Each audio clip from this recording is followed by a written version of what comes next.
The ship was called Horizon's Edge, and it moved through the black emptiness of space like a silver fish swimming through a dark ocean. Inside its metal walls, hundreds of passengers from dozens of different worlds traveled together toward the galactic hub station. Some were merchants.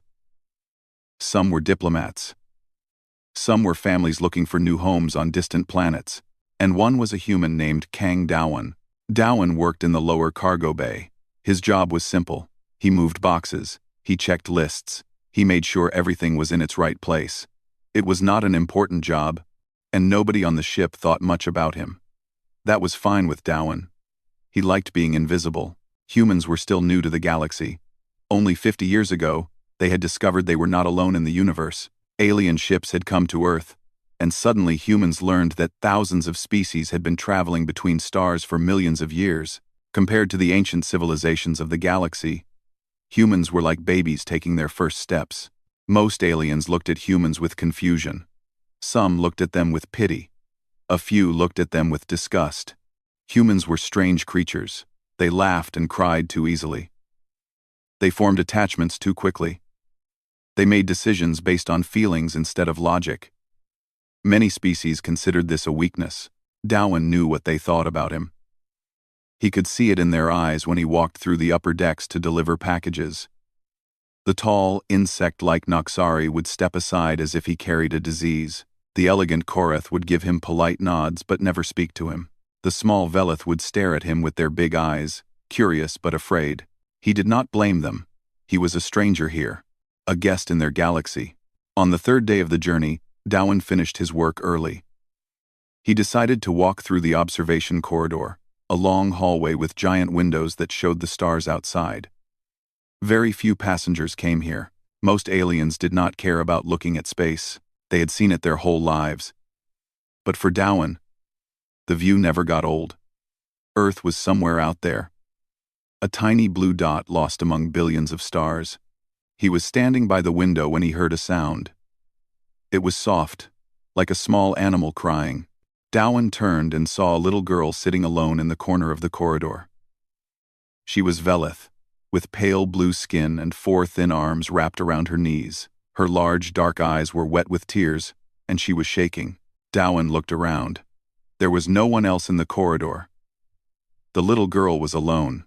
He should have walked away. It was not his business. Aliens did not like humans getting involved in their affairs, but something in his chest would not let him leave.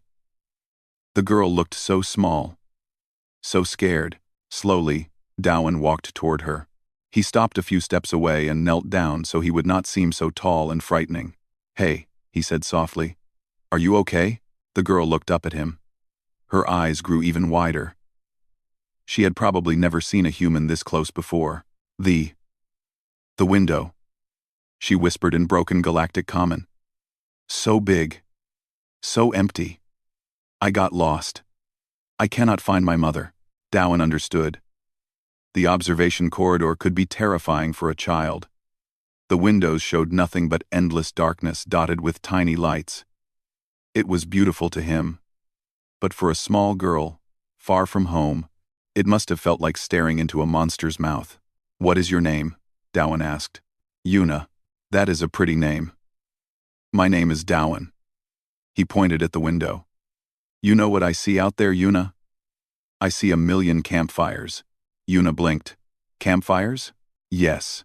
On my world, when people travel through dark forests at night, they make fires to stay warm and safe. Each of those stars is like a campfire. And around each campfire, there are people, families, children like you. They are all out there, keeping each other warm." He smiled. "So you see, the darkness is not empty. It is full of light. You just have to know how to look." Yuna stared at the window again. This time, her eyes were not full of fear. They were full of wonder. "Campfires," she repeated softly. A small smile appeared on her face. At the end of the corridor, a Velith woman appeared. She had the same pale blue skin as Yuna, and when she saw her daughter, she rushed forward with relief on her face. "Yuna, I told you not to wander off." Yuna jumped up and ran to her mother, all 4 arms reaching out for a hug. The mother held her tightly, then looked at Dowan. Her expression was strange, confused, almost suspicious. "Did you help her?" she asked. Dowan stood up and nodded. She was scared. "I just talked to her for a moment." The mother did not know what to say. In Velith culture, strangers did not comfort other people's children. It was considered rude, an invasion of family privacy, but this human had done it naturally, without expecting anything in return. "Thank you," she finally said, though the words seemed unfamiliar in this context. Dowan just smiled and walked away. From a doorway nearby, two figures watched the scene. One was Tyrell, a Noxari diplomat with a tall body covered in hard black shell. The other was Ambassador Selith, an elderly Korath with silver fur and kind eyes. "How strange," Tyrell said with contempt in his voice. "Humans involve themselves in everything. They have no sense of proper boundaries. Emotional creatures. Evolutionary accidents." Selith said nothing. He watched the human disappear around the corner, and something flickered in his old eyes. Something like recognition. He had lived for 300 years. He had met thousands of species, and something told him that this human was different. He just did not know how yet. 2 days passed without trouble. The horizon's edge continued its journey through the quiet darkness of space, and life on board followed its normal rhythm.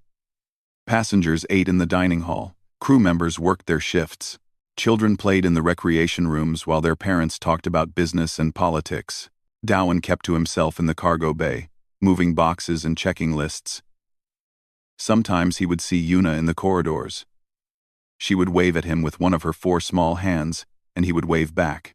Her mother always watched these exchanges with a puzzled expression, as if she was trying to solve a mystery she did not understand. On the 5th day, everything changed. The ship shook violently, and the lights flickered. A voice came through the speakers, calm but serious. It was Captain Varys, a Korath female with decades of experience. "Attention all passengers, we have dropped out of hyperspace near an uncharted asteroid belt. Our navigation systems require emergency repairs. Please remain calm. We will resume our journey within 6 hours." Most passengers accepted this news without worry. Delays happened in space travel. It was normal. They returned to their meals and conversations, and waited patiently. But down in the cargo bay, Dowan noticed something strange. One of the large cargo containers in the back corner had a hole in it. The metal was torn outward, as if something inside had pushed its way through. Dowan walked closer and looked at the edges of the hole. They were sharp and jagged, cut by something incredibly strong. He pressed his communication badge. "Cargo bay to bridge. I found damage to one of the containers." Something broke out of it. There was a pause. Then Captain Varys responded, her voice now tense. "What container?" Dowan checked the label. "Container 773. Loaded at Port Nexus." Another pause, longer this time. When the captain spoke again, her voice was different. There was fear in it. "All crew. Emergency Protocol 9. I repeat. Emergency Protocol 9. Security teams to cargo level immediately." Dowan did not know what Protocol 9 meant, but he understood the fear in the captain's voice. He stepped away from the container and looked around the dark cargo bay. Shadows filled every corner. Metal crates stood like silent giants all around him. Something was in here with him. He heard a sound. It was soft, like claws scraping against metal, coming from somewhere above him. Dowan looked up at the ceiling, at the maze of pipes and vents that ran through the ship. Nothing, just darkness. He backed toward the exit slowly, keeping his eyes on the shadows. His heart was beating fast, but he forced himself to stay calm. Running would make noise. Noise would attract attention. He made it to the door and slipped through just as the security team arrived. They were armed with energy weapons and wore heavy armor. Their leader, a large Noxari named Kreth, pushed past Dowan without a word. "Seal the cargo bay," Kreth ordered. "Nothing gets out." Dowan watched as the heavy doors closed and locked. Through the small window, he could see the security team spreading out among the containers, their weapons raised, their movements careful. An hour later, the announcement came. "Attention all passengers. This is Captain Varys. Please proceed immediately to the main hall. This is not a drill. All passengers must gather in the main hall now." The main hall was the largest room on the ship, designed for meetings and celebrations. Now it was filled with frightened passengers. Families huddled together, merchants whispered nervously to each other. Diplomats demanded answers from crew members who had no answers to give. Dowan stood near the back wall, watching everything. He saw Yuna and her mother sitting in a corner. The little girl pressed close against her mother's side. He saw Tyrell pacing back and forth, his hard shell clicking with agitation. He saw Ambassador Selith sitting quietly, his old eyes watching the sealed doors. Finally, Captain Varys entered the hall. Her silver fur was messy, and her eyes were tired. She raised her hand for silence. "I will be honest with you," she said. A creature was smuggled aboard at Port Nexus. It escaped from its container, and is now loose on the ship. Murmurs spread through the crowd. "What kind of creature?" someone asked. The captain hesitated. That hesitation told Dowan everything he needed to know. Whatever was on this ship, it was bad. Very bad. "It is of Rekar," the captain finally said. The room went silent. Then the panic began. Dowan did not know what of Rekar was, but he could see that every alien in the room did. Their faces showed pure terror. Mothers grabbed their children, merchants dropped their belongings and ran for the exits, only to find them sealed. Tyrell's confident posture collapsed, his long limbs shaking visibly. Ambassador Selith closed his eyes and whispered something that sounded like a prayer. Dowan grabbed a nearby Korath crew member. "What is of Rekar?" The crew member looked at him with hollow eyes. "Death," he said simply. "It is death with claws and teeth. It comes from a world where everything kills everything else. It hunts not for food, but for pleasure. And its scream—" He shuddered. "Its scream freezes your body and your mind. You cannot run. You cannot fight. You can only watch as it kills you." He pulled away from Dowan and hurried off to calm other passengers. Dowan looked across the room at Yuna. She was crying softly, her forearms wrapped around her mother. Her mother held her tightly, but her eyes were empty with fear. Through the ceiling above them, Dowan heard something moving in the vents. The lights flickered, and somewhere in the darkness, something screamed. The scream echoed through the ship like a knife cutting through silence. It was not a sound that belonged in this universe. It was sharp and deep at the same time, filled with hunger and rage and something older than language. Every passenger in the main hall stopped moving. Every conversation died. Every child stopped crying. For a moment, there was only silence. Then the lights went out. Darkness swallowed the room completely. Passengers screamed. Bodies crashed into each other as people tried to run in every direction at once. Dowan pressed his back against the wall and waited, his eyes slowly adjusting to the blackness. Emergency lights flickered on, painting the room in dim red. Everything looked like it was covered in blood. Captain Varys shouted orders into her communication badge, but her voice was shaking. "Security Team Alpha, report. Security Team Beta, respond. Anyone, please respond." No one answered. The vents above them groaned. Metal bent and twisted. Everyone looked up at the ceiling, frozen with fear, watching as something pushed against the metal from the inside. Then the ceiling exploded. The Vrekar dropped into the main hall like a nightmare falling from the sky. It landed in the center of the room, and the floor cracked under its weight. Dowan saw it clearly in the red emergency light, and his blood turned cold. It was massive. 3 meters tall. Maybe more. 6 legs. Thick as tree trunks. Covered in black armor that looked like living stone. Its body was long and low, built for speed and power. 2 arms extended from its upper body, ending in claws that could cut through metal like paper. Its head was the worst part. It had no eyes that Dowan could see, just a smooth black surface above a mouth filled with teeth like broken glass. The Vrekar raised its head toward the ceiling and opened its mouth. It screamed. The sound hit Dowan like a physical force. It went through his ears and into his brain, down his spine, and into every muscle of his body. He felt his legs go weak. He felt his heart stutter. Every instinct in his body told him to freeze, to play dead, to become invisible. But he did not freeze. He staggered. He grabbed the wall for support. His whole body was shaking and sweating. But he stayed standing. He stayed aware. Around him, everyone else had stopped. Tyrell stood in the middle of the room like a statue. His arms were raised in a defensive position that would never complete. His eyes were open but empty, like the eyes of a dead man. His mouth was frozen in a silent scream. Ambassador Seleth had fallen to his knees. His hands were pressed against the floor, and his body trembled. But he could not move, could not speak, could not breathe. Yuna's mother stood like a pillar of ice, her forearms still wrapped around her daughter. Her eyes were wide and glassy, staring at nothing. She was alive, but her mind was somewhere far away, locked in a prison of pure terror. And Yuna was crying. The little girl was pressed against her mother's frozen body, tears streaming down her pale blue face. She was too young. The scream had not fully paralyzed her, but fear had done the rest. She cried and pulled at her mother's arms, begging her to wake up, begging her to run. But her mother did not respond. The Vrekar lowered its head. It turned slowly, scanning the room full of frozen prey. So many choices. So many easy kills. It could take its time. None of them would run. None of them would fight. Then it heard the crying.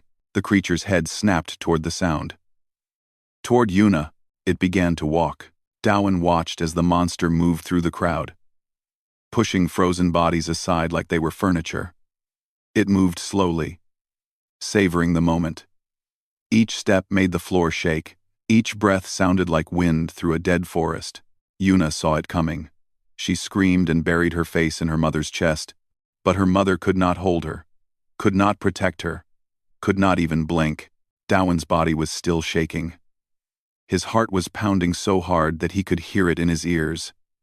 Every part of him wanted to run, to hide, to become small and invisible and safe. But he could not stop looking at that little girl. She was alone, she was helpless, she was going to die, and no one could save her. No one except him. Dowan did not make a decision. Decisions require thought, and there was no time for thought. Something deeper than thought moved his legs. Something older than fear pushed him forward. It was not courage, it was not heroism, it was simply what humans do. When a child is in danger, you move. Dowan stepped away from the wall. His legs felt like water, but he made them work. He walked forward, toward the monster, toward the girl. The Vrekar did not notice him. Its attention was fixed on Yuna, on her crying, on her fear. It was 5 meters away from her.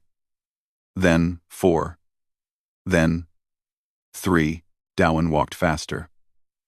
His footsteps were quiet, but his breathing was loud in his own ears. He passed frozen passengers without looking at them. He kept his eyes on Yuna.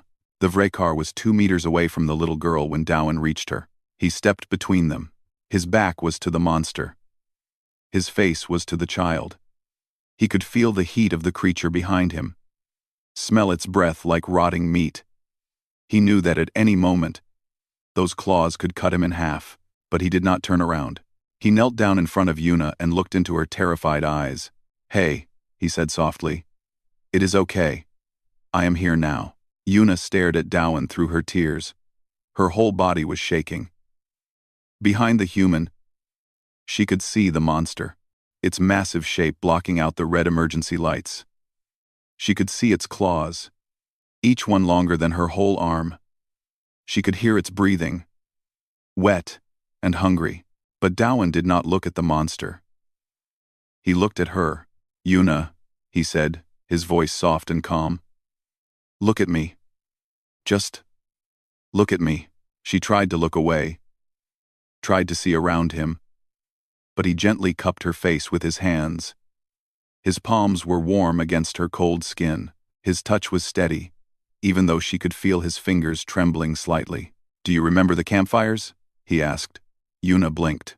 "What?" "The stars. The campfires in the darkness. Do you remember?" Behind him, the Vrekar made a sound. It was not a scream this time. It was something else. Confusion, maybe. Or curiosity. It tilted its eyeless head, studying this strange creature that had placed itself between the predator and its prey. This had never happened before. The Vrekar had hunted across a dozen worlds. It had killed thousands of creatures, from tiny insects to massive beasts, 3 times its size. Every single one of them had done the same thing when it screamed. They froze. They became statues of meat, waiting to be eaten. This creature had not frozen, and now it was ignoring the Vrekar completely. The predator did not understand. Its simple mind tried to process what was happening. Was this creature a threat? No. It showed no aggression. It had no weapons, no claws, no fangs. Was it challenging for territory? No, it was not facing the Vrekar. It was facing the small prey. Was it protecting the small prey? The concept was strange to the Vrekar. On its homeworld, nothing protected anything. Every creature was alone. Every creature was either predator or prey. The idea of standing between danger and weakness made no sense. The Vrekar growled deep in its chest. It stepped closer, its massive legs shaking the floor. Its breath washed over Dowan's back. Hot and wet and smelling of death. Dowan closed his eyes for just a moment. He felt the fear rising in his chest like a wave. He felt his body screaming at him to run, to turn around, to do something. He opened his eyes and smiled at Yuna. "I remember," Yuna whispered. Her voice was tiny, barely louder than a breath. "Good. Think about those campfires. All those families out there, keeping each other warm. They are still there, Yuna. The darkness cannot put them out." The Vrekar roared. The sound was so loud that Dowan felt it in his bones. It hit him like a punch to the chest, and for a moment, he could not breathe. His vision went white, his body locked up, every muscle going tight at once. But only for a moment. He took a breath. Then another. His hands stayed on Yuna's face, gentle and steady. "That is just noise," he told her. "Just noise. It cannot hurt you. I am right here. I will not leave you." Yuna's crying slowed. She was still scared. Of course she was still scared. A monster stood right behind the human, close enough to kill them both with one swing of its claws. But something about Dowan's voice, something about the warmth in his eyes, made her feel just a little bit safer. "You promise?" she asked. "I promise." The Vrekar circled around them slowly. It was trying to understand. This creature was afraid. It could smell the fear coming off his body like smoke. His heart was racing. His skin was covered in sweat. Every sign said he was terrified. But he was not acting afraid. He was acting like the predator did not exist. This was wrong. This was confusing. The Vrekar did not like confusion. It leaned closer, its massive head coming down toward Dowan's back. Its mouth opened slightly, revealing rows of glass-like teeth. Its breath made Dowan's shirt stick to his skin. Dowan started to hum. It was a simple melody, something his mother had sung to him when he was a child. A lullaby from Earth, from a small village in a country called Korea. He did not know why he thought of it now. Maybe because he was about to die. Maybe because when you are about to die, you remember the things that made you feel safe. He hummed the melody softly, and Yuna listened. She did not know what the sounds meant. She had never heard music like this before. But something about it touched her heart. It was warm, and sad, and gentle, all at the same time. Her crying stopped. She leaned forward and pressed her face against Dowan's chest, wrapping all 4 of her thin arms around him. She could hear his heart beating fast beneath his shirt. She could feel his body shaking slightly with each breath, but his humming never stopped. The Vrekar pulled its head back. Something had changed in its simple mind. The confusion had grown into something else. Uncertainty. For the first time in its life, the predator did not know what to do. This creature was not prey. Prey did not act like this. Prey did not protect. Prey did not comfort. Prey did not sing. And if it was not prey, what was it? The wrecker took a step back, then another. It looked at the room full of frozen statues. Easy kills, simple prey. Creatures that made sense. It looked at the human and the child wrapped around him. It did not understand them. And what it did not understand, it feared. For the first time in its existence, the wrecker hesitated. And in that moment of hesitation, the emergency doors at the far end of the room exploded inward, and the backup security team arrived. The backup security team came through the doors like thunder. There were 12 of them, wearing heavy black armor and carrying weapons that glowed with blue energy. They moved in perfect formation, surrounding the Vrekar before it could react. The team leader shouted a command, and they fired. Blue light filled the room. The weapons did not shoot bullets or beams. They shot containment fields, bands of pure energy that wrapped around the Vrekar's legs and arms and neck. The creature screamed and thrashed, but more bands kept coming, binding it tighter and tighter until it could not move at all. Within seconds, it was over. The monster that had terrorized the ship, the apex predator from a death world, lay on the floor wrapped in glowing chains. It still breathed. It still lived, but it could do nothing except watch with its eyeless face as the security team dragged it away. The emergency lights flickered, and then the main lights came back on. Bright and clean and safe. Around the room, passengers began to move again. The paralysis was fading. Bodies that had been frozen like statues started to twitch and shake. Eyes blinked. Lungs gasped for air. The Vrekar's scream had trapped them in prisons of their own fear, and now those prisons were finally opening. Tyrell stumbled and fell to his knees, his hard shell clicking against the floor. He looked around wildly, not understanding what had happened. Ambassador Seleth rose slowly, his old body trembling, his eyes wet with tears he did not remember crying. Yuna's mother came back to life with a sharp cry. Her forearms tightened around empty air, and for a terrible moment, she thought her daughter was gone. Then she looked down and saw Yuna. The little girl was still pressed against Dowan's chest, her arms wrapped around him, her face calm and peaceful. She had fallen asleep. Dowan had not moved. He was still kneeling on the floor, still holding the child, still humming that same soft melody. His body was shaking badly now. The fear he had been holding back was finally catching up to him. Sweat dripped down his face, and his breath came in short, uneven gasps, but he did not let go of Yuna until her mother reached for her. "My baby," the mother whispered, taking Yuna into all four of her arms. She held her daughter tight and sobbed, rocking back and forth. "My baby. My baby." Dowan sat back on his heels and took a deep breath. His hands were trembling so badly that he had to press them against his legs to make them stop. He felt empty, hollow, like something had scooped out everything inside him and left only exhaustion behind. But Yuna was safe. That was all that mattered. Tyrell walked over to him. The Noxari diplomat's steps were unsteady, and his voice was rough when he spoke. "You," he said. "How did you move? How did you resist the scream?" Dowan looked up at him. "I did not resist it. I felt it. I felt everything." "Then how?"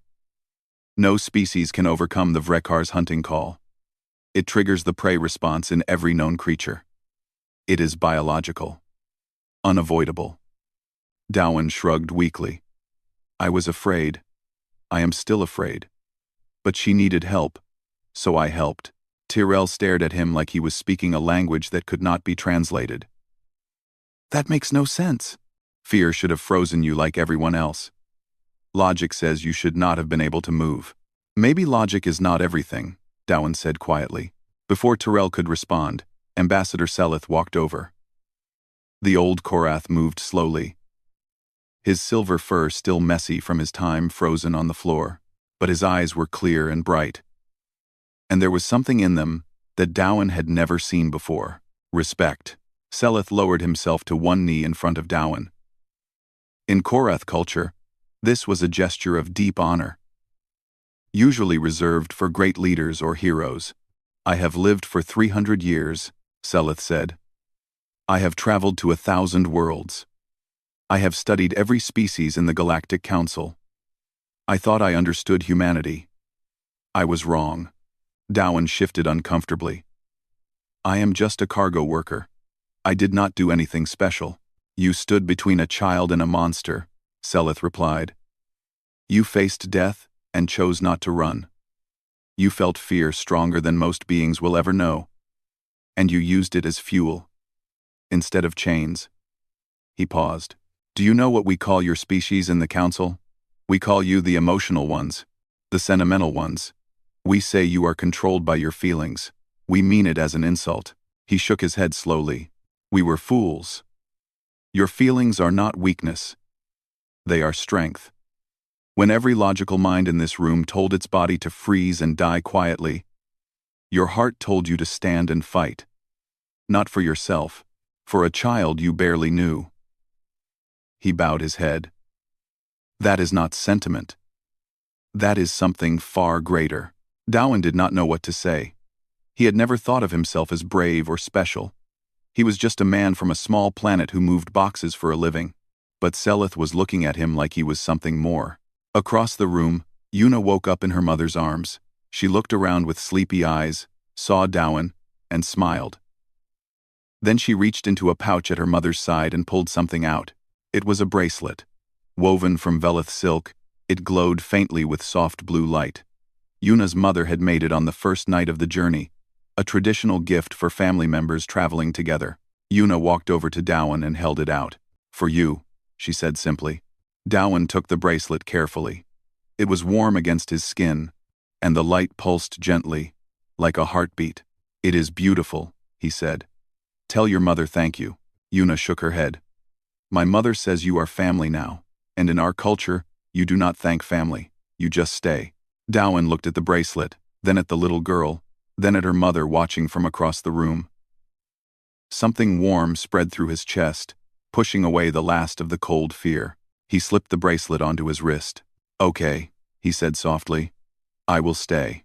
Later, after the security teams had secured the Vrekar and the ship had resumed its journey, Dowan walked back to the observation corridor. He stood by the window and looked out at the stars. Somewhere out there, Earth was waiting. A tiny blue dot lost among billions of campfires. He touched the bracelet on his wrist and smiled. Maybe he was not alone out here after all.